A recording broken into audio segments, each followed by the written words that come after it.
주님께서 당신에게 제안하십니다. 나는 마음이 온유하고 겸손하니 나의 멍에를 메고 내게 배우라. 그러면 너희 마음이 쉼을 얻으리라. 예수님께서 언급하신 예수님의 멍에가 무엇일까요? 저는 예수님의 말씀에서 사용하신 이 멍에라는 단어와 관련된 세 가지를 알려드리려고 합니다. 첫째는 이 멍에는 항복과 매우 관련되어 있습니다. 로마인들은 반항적인 종족을 정복했을 때 그들을 멍에 아래로 지나가게 했습니다. 이로써 정복당한 자가 승리자의 멍에 아래 있다는 말이 보통의 비유적 표현이 되었습니다. 그러한 로마 군대의 행진을 보셨고 그 모습에 아주 익숙하셨던 우리 주님은 나의 멍에를 메라고 말씀하셨습니다. 그리스도인에게 있어서 완전한 복종을 요구하시는 것보다 더 중요한 것은 없습니다. 그분은 우리 인생의 일부만을 요구하시지 않습니다. 우리의 삶 전체를 온전히 요구하십니다.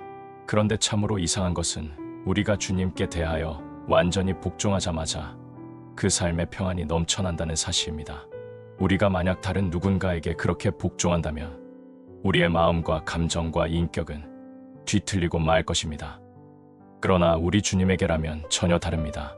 우리에게 있어서 그분에게 복종한다는 것은 인격의 자유를 의미합니다.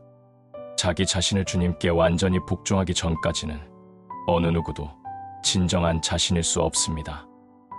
나의 멍에를 메라. 그러면 쉼을 얻으리라. 그러나 당신이 알다시피 이 말씀은 강요된 복종이 아닙니다. 당시 로마는 몇몇 야만족을 멸망시킬 때 그 민족에게 멍에를 맬 것을 강요했습니다. 그 결과 그들은 로마를 증오했고 마음속에 반역의 뜻을 품었습니다. 그러나 그리스도께서는 어느 누구에게도 그런 식의 복종을 원치 않으셨습니다. 주님의 정복 계획 중에 그런 용어는 없었습니다. 주님은 기꺼이 따르는 복종을 요구하셨습니다. 당신은 개에게 시키는 일을 하라고 강요할 수 있습니다. 그러나 자유의 강력한 주창자인 그리스도는 어느 누구도 개나 노예처럼 취급하지 않으십니다. 우리는 하나님 아버지의 자녀이며 자유의 유산을 가진 아버지의 형상으로 창조되었기 때문에 멍에를 맬 수도 있고 또는 안 맬 수도 있습니다. 저항할 수 없는 어떤 일이 일어나기를 마치 해변의 통나무가 파도에 떠밀리듯이 무언가가 자신의 발걸음을 그리스도에게로 이끌어주길 바라는 사람들이 많이 있습니다. 그러나 그런 일은 결코 일어나지 않을 것입니다. 지금이 바로 받아들일 시간입니다. 주님께서 말씀하십니다. 나의 멍에를 메라. 이 말씀의 두 번째 개념은 수고입니다. 유대인들에게 멍에란 말은 곧바로 수고를 연상시켜주는 말이었습니다. 우리 주님은 갈릴리 들판을 다니시면서 자주 멍에와 수고를 연결시켜서 말씀하셨습니다. 나는 농장에 있는 소들이 멍에를 벗게 되는 밤이 되어 마침내 그 크고 아름다운 피조물이 하루의 수고와 속박에서 벗어나는 모습을 보는 것이 좋습니다. 그 소들은 멍에를 벗은 후 구유를 지나 다시 멍에를 매는 아침까지 외양간에 머물며 쉼을 갖습니다. 이처럼 멍에는 수고의 상징이며 표시입니다. 주님의 말씀 가운데 하시는 중요한 차이점이란 주님께서 주시는 쉼이란 수고의 결과로 인해 얻는 쉼이 아니라 수고함 속에서 경험하게 되는 쉼을 의미합니다. 그것은 바로 수고하는 가운데 근심과 걱정이 사라지고 더 이상 무거운 짐이 괴롭힘을 주거나 그로 인하여 마음이 초조해지지 않는 영혼이 누리는 참된 안식인 것입니다. 주님의 생애에 함께했던 모든 제자들은 주님이 그렇게 말씀하실 만한 완전한 권위를 지니셨다는 것을 확실히 알고 있었습니다. 주님은 누구도 따를 수 없을 만한 강력함으로 섬기셨지만 어느 누가 감히 주님 안에는 안식이 있지 않다고 말할 수 있겠습니까? 주님의 나날은 바쁘고 힘겨운 날들의 연속이었지만 우리 주님은 그 분주함 가운데에서도 언제나 여유로운 마음과 평안한 안식을 누리고 계셨습니다. 군중들은 주님에게 몰려들었고 그들의 요구들은 주님을 압도했지만 그분은 지각에 뛰어난 평강을 누리셨습니다.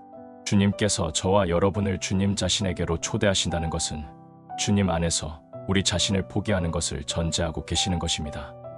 주님께서 자신의 멍에를 메고 하나님의 일을 수행하시는 동안 흔들리지 않고 확신하고 계셨던 사실 하나는 하나님께서 언제나 주님을 감찰하고 계셨고 영원하신 아버지의 팔이 주님을 붙들고 계신다는 확고한 신뢰였습니다. 그 짐들이 견디기 힘들어질 때 그 멍에는 주님에게 평안을 주었습니다. 그 멍에를 지탱함으로써 주님은 포기하지 않으셨습니다. 주님은 그 자신을 십자가에 내어주셨습니다. 이 본문 말씀은 또 하나의 중요한 생각을 갖게 합니다. 바로 교제가 주는 무한한 위로입니다. 농부들이 쓰는 멍에는 보통 쌍으로 이루어진 멍에입니다. 농부들은 때때로 경험 많은 늙은 가축과 어린 가축에게 함께 멍에를 지워 훈련을 시킵니다. 늙은 가축은 쟁기와 친숙하고 차갑고 모진 비바람 부는 많은 날들을 겪었습니다. 그래서 그리스도는 이와 같이 말씀하십니다.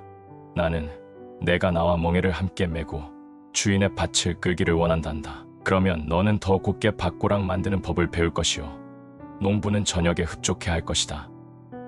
이전에 주님은 온 땅을 쟁기로 갈아엎으셨습니다. 그러므로 우리 주님은 그 땅을 잘 알고 계시며 그 땅의 우툴두툴한 부분도 잘 알고 계십니다. 주님은 우리처럼 모든 점에서 시험을 받으셨습니다. 한낮의 열기와 짐을 견디셨습니다. 그리고 나서 주님은 우리가 어떻게 감당할 수 있을지 염려하시고 걱정하시면서 우리에게 오셔서 이렇게 말씀하십니다. 사랑하는 자여, 함께 이 일을 하자. 그린 날들의 긴장과 스트레스 가운데서 하나님과의 동역을 제안하시는 말씀입니다. 이제 당신이 대답할 차례입니다. 당신은 주님의 그 제안을 받아들이시겠습니까? 주님의 그 제안을 당신의 현실로 만드시겠습니까? 수고하고 무거운 짐진 자들아, 다 내게로 오라. 내가 너희를 쉬게 하리라. 나의 멍에를 메고 내게 배우라. 그러면 너의 마음에 쉼을 얻으리라.